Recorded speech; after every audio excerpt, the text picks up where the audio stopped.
Alright, good morning everyone.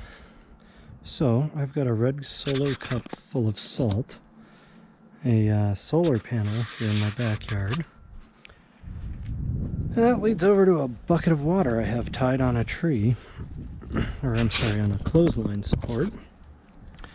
And some of you may be wondering why I brought you here today. Of course, for those of you who know me, I'll explain that my wife is currently out riding her horse and my kid is sleeping and I'm bored during a pandemic you may have heard about.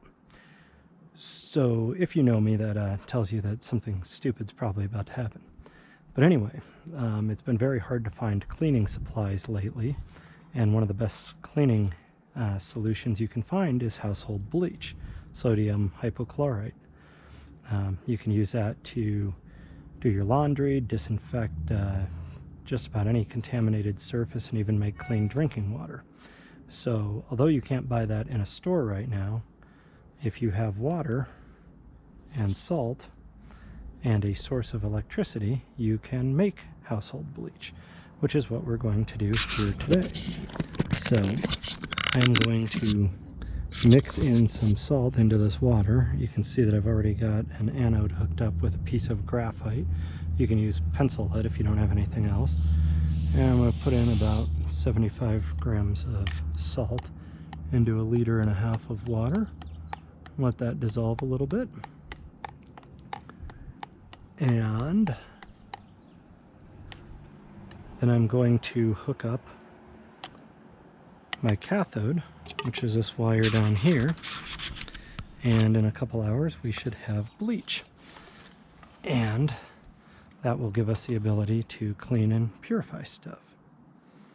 So let's go ahead and hook this up and we'll see what happens. Our solar panel's sitting out there in the sun. It's a 12 volt 100 watt solar panel, and you know, hopefully we don't electrocute ourselves or do anything like that.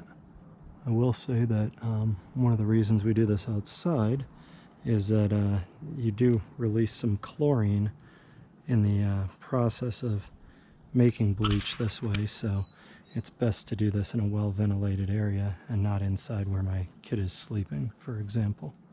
So one of the biggest risks of doing this actually is that you don't want your wires to end up shorting to each other, so that's why I've got them separated this way.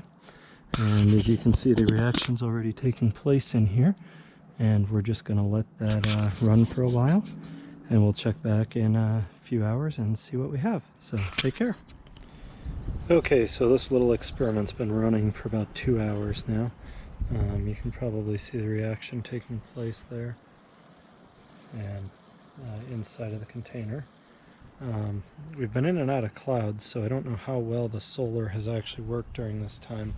Ended up moving the panel to sit here and get a little more sun, but it's been shaded for part of the time. So what I'm going to do now is remove the electrode from there, because there is 100 watts of power going into that water and I don't want to stick my hands in there. And then we're going to stick a test strip in. I have these chlorine test strips, and we're going to figure out how this came out. I will give you the disclaimer here that I'm not a chemist, I'm not an electrical engineer, so do all of this at your own risk, but hopefully it's worked out, and we'll see what we have here in just a moment. Okay, so we're just going to disconnect this one and pull the electrode out. We can just set that down. It's only 12 volt, it doesn't matter if it's on the ground. I'll get these test strips out. It says to dip the test strip for 1 second, and after that we're going to shake it off and wait a minute to see what kind of results we get.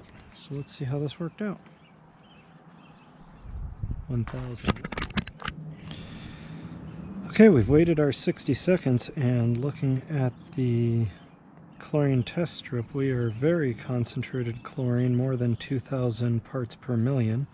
You only need 500 to 800 parts per million to be good for disinfecting solution.